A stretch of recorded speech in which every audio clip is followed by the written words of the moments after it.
Yan, si Ate Christy. Asan? Ayan. Si Anet. Si Grace. Saan ka? Sino po? Di man. Si Jody. Sino po? At Iris, nahala tayong mga single. Jody. Yan.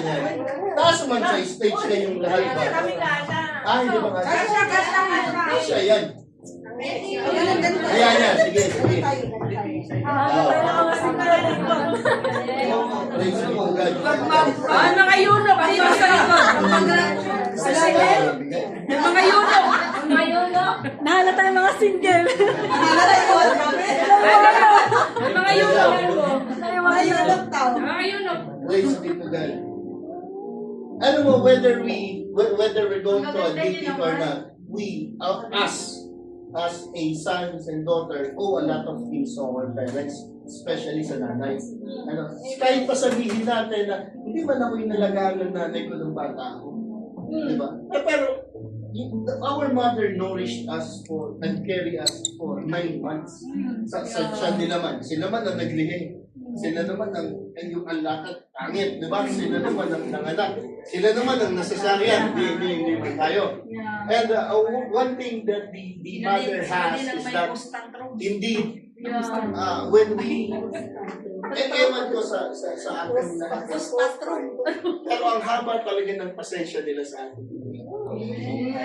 Grabe ang pagmamahal nila. Strength and dignity are her clothing. And she laughed at the time to come. She opens her mouth with wisdom and the teaching of kindness. I have one verse also. Sige po. Sabi dito sa Proverbs 31:13. Sige po. Charm is deceiving and youth is fleeting. Amen. But a woman, first the Lord, is to be praised. So we pray and we declare that all of this godly woman in our front will truly feel the fear of the Lord and will manifest in their lives as they continue to run the race. Amen. Especially at these end times. Hallelujah. Let me pray for you muna. The whole congregation will pray for you. Sayang, hindi na namin nakuha yung message ng yung mga anak. Pero we'll try to do it sa mga susunod na. Opo. Hallelujah, Lord. On this special day, we dedicate, or on this special day dedicated to mothers, dito po sa harap namin, Panginoon, we lift up prayers of thanksgiving for the remarkable woman in our lives. Kasi sila po, Panginoon, ang tumayong mga magulang at sila ay mga ina, Panginoon. Thank you for their unwavering love, for their nurturing spirits. At Panginoon, maraming salamat din po for their selfless devotion to their families. Lord, we ask for blessing upon all mothers that they may find strength, Panginoon. Bigyan mo sila ng kalakasan, ng encouragement, ng peace, wisdom sa role na ibinigay mo sa kanila bilang ina. Grant them, Lord, grace to navigate the joys and challenges of motherhood. Mahirap man talaga, Panginoon, lalo na po sa mga nanay na hindi nila kasama ang kanilang mga anak. May they feel your presence guiding them each day. Lord, as we are reminded on your word on Psalm 139, verse 13 to 14, for you created my innermost being, you knit me together in my mother's womb. I praise you because I am fearfully and wonderfully made. Your works are wonderful. I know that full well. Lord, maraming salamat po na ginamit po ang mga kapatid ko ito, Panginoon, as your instrument. Sila ang nagdala, sila ang nag-alaga ng mga godly offspring na dinala mo sa kanilang pamilya. Lord, bless our mothers with your peace and joy. Help us honor and appreciate them not just because today, but every day.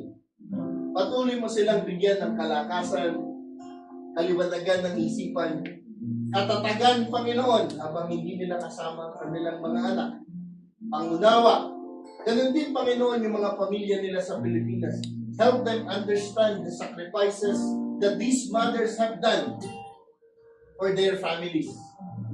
Ama, hindi biro na mahiwalay sa kanilang mga pamilya at hindi biro lalo, Panginoon, ang mahiwalay sa anak. I myself, si parent, Lord, at alam ko po, parang kahit po sa aking studies, it's very difficult. Hindi ko kaya na mawalay sa aking pangalan. Pero sila, Panginoon, they find strength in you.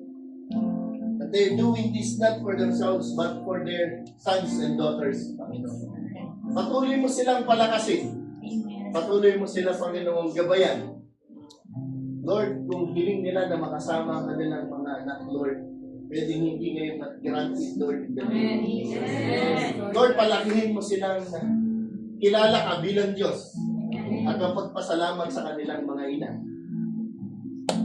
Lord, maraming salamat po na patuloy mong natatatahin ang mga kapatid ko ito in every challenges na mararanasan nila ng malayo sa pamilya. Lord, teach us also to appreciate the things that they were doing. Hindi lamang para sa kanilang pamilya, pero Panginoon, para sa kanilang mga sarili.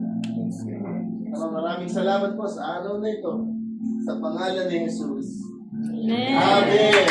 Ilan po kayo? Ilan po kayo? Stay there. Stay. Ingatan ka, alagaan ka, sa puso ko ikaw ang pag-asa. Sa ating mundo, may gagabay sa'yo. Ang alay mo ito, pagmamahal mo.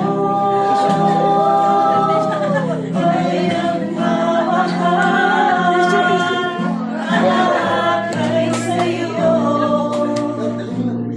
Aking inay, ikaw ang nagbigay ng buhay mo. Buhay na kay Lord.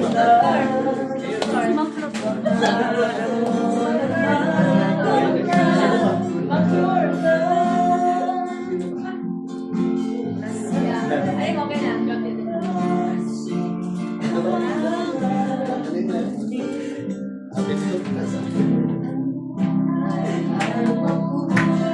Ang taghahati, Sana'y nadarabang, minsan din ay luluha.